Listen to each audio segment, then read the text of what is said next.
大家好，我是多多。在看视频之前，请给我点个小爱心。您的鼓励是我进步的最大动力。人体血管如地面上的交通网，遍布全身，四通八达。血管一旦堵塞，就容易发生交通事故，血流不畅，甚至淤堵，轻则出现疼痛、麻木的病症。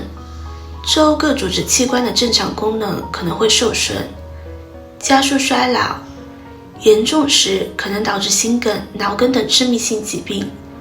但血管狭窄、堵塞并不是一朝一夕形成的，需要经历几个变化阶段。血管走向崩溃的3个阶段：年轻时，血管平滑而富有弹性，血管内壁没有任何物质沉积，血流也很通畅。但随着年龄的增长或是不良生活习惯，血管就会一步步进入病理状态。但具体是如何形成的？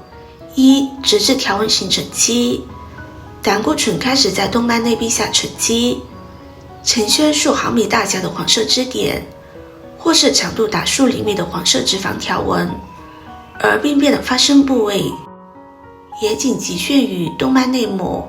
这些黄色支点和脂质条纹都比较平坦，或是仅仅高于血管内膜，因此此时并不会出现血流障碍，也不会有不适。纤维斑块期，随着病情发展，吞噬细胞会坏胆固醇结合，形成泡沫细胞，再加上脂质的不断沉积和结缔组织的大量增生，支点条纹逐渐融合成片，更加明显的向内膜表面隆起，就好像是池塘里的泡沫，越堆越多，越堆越高，而周围纤维组织也会逐渐增多，并在斑块表面形成纤维帽，此期就以纤维斑块期。纤维帽就像饺子皮一样，把聚集在深部的大量脂质包裹在其中，而纤维帽越坚固，斑块也就不容易破裂。此时一定要控制胆固醇的继续沉积，让上皮细胞有时间一层层的去加厚纤维帽。中央斑块期，当纤维斑块中脂质沉积过多，斑块的中央基底部常会因为营养不良而发生变性坏死而崩解，这些崩解物与脂质混合在一起，也就形成了中央斑块。而中央硬化的斑块也可以分为2类：稳定性斑块，此种斑块纤维帽厚，脂质沉积量少，不太容易发生破裂。不过虽然不易破裂，但随着时间的推移，稳定的斑块也会越变越厚，可造成血管狭窄，一般出现75%以上的狭窄，则可能造成血管缺血事件，而若达90%以上，发生概率则非常高。不稳定性斑块，此种斑块因为纤维帽比较薄，很容易因为纤维的外力发生破裂，中央硬化和斑块碎片会随着血液的流动造成血栓，而血栓堵在大脑会造成脑梗，堵在心脏会造成心肌梗塞，堵在肾脏会造成肾动脉硬化。由此可见，一旦形成这样斑块，就像是在血管中堵了一个定时炸弹，随时有可能引爆的危险。而为了避免血管一步步走向斑块，我们能做的就是控制危险因素。血管天体黑名单：炎症、血管损伤。炎症会影响全身，包括血管。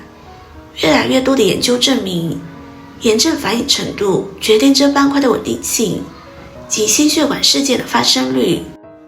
它可以直接感染血管壁细胞，损伤血管内膜，也能降低免疫力，使坏胆固醇有机可乘，从而增加心脑血管的发生风险。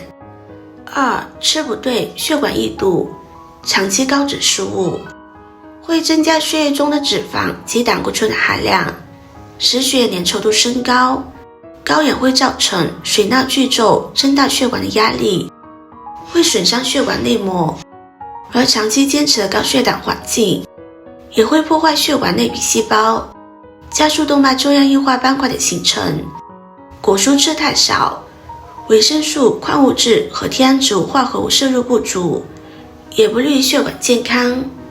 数据显示，我国每年因果蔬摄入不足，导致心血管疾病死亡人数高达54万。3. 久坐不动，血管垃圾堆积。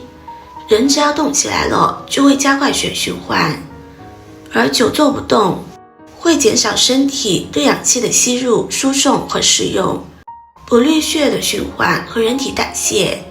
这一方面会使得多余的胆固醇、脂肪、糖分等堆积在体内，增加血液粘稠度，同时影响血管内皮功能和抗氧化作用。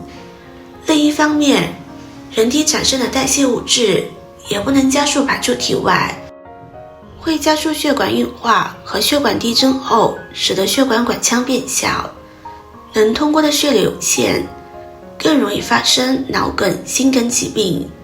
研究发现，坚持运动的人比不运动的人，心血管疾病发生风险降低44%。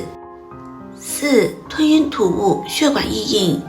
香烟中的尼古丁、一氧化碳等有毒物质会损伤血管内壁，干扰血液中的脂肪代谢，使脂质更容易在血管壁堆积，加速硬化的发生。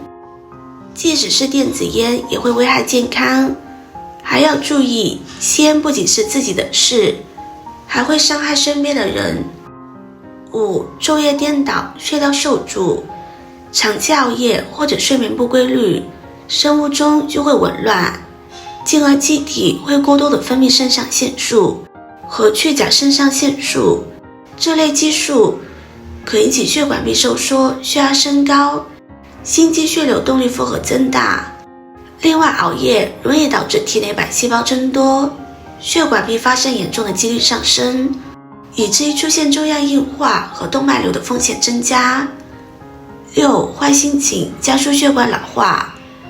长时间存在愤怒、抑郁、焦虑等不良情绪，可激活神经内分泌和血小板的活性，加速血管老化和损伤，使血管容易变硬，还会引起血管痉挛，从而增加血栓形成的风险。护好心血管，别给自己添堵。养护血管，除了要避免上面这些危险因素，也可以从以下2个方面改善。1. 吃点血管清道夫，一周吃3次深海鱼类，其中含有的 EPA， 一方面能清除体内多余的脂肪、胆固醇，另一方面还能减轻炎症等修复损伤血管，减少坏物质的堆积，从源头上起到一定的保护血管的作用。2. 每天喝杯茶，茶叶中的茶多酚有辅助去除血液中的脂质沉积的作用。2. 做套血管活力操，有氧运动其实是减缓或逆转血管老化很好的方法，而对一些不方便出门或者四肢不灵活的人，可以在家做做这几个动作。1. 站立原地垫脚，站着的时候做垫脚尖的动作，脚后跟抬起来，尽量保持会再落下，然后抬腿。2. 高抬腿，原地慢踏步，脚要抬到腰部的高度，手摆臂时大臂要达到与肩平行。另外，在有氧运动之前，还可以拿2瓶矿泉水或者任意重物增加运动强度，做1到5分钟。3. 毛巾拉伸操，适合在运动完之后作为拉伸训练。先用右手攥住毛巾的一头，把毛巾放在背部，另一只手抓住毛巾的另一头，一点一点沿着毛巾向上爬。换成左侧手再做1次，每天1到2下，每侧5下，快慢交替的总时间保持在20到30分钟。今天的分享就到这里了，制作视频不易，如果您觉得今天的分享对你有帮助的话，可以分享给身边的朋友，别忘记点赞、收藏，点击我的头像可以看到更多的精彩内容。我们下个视频见啦！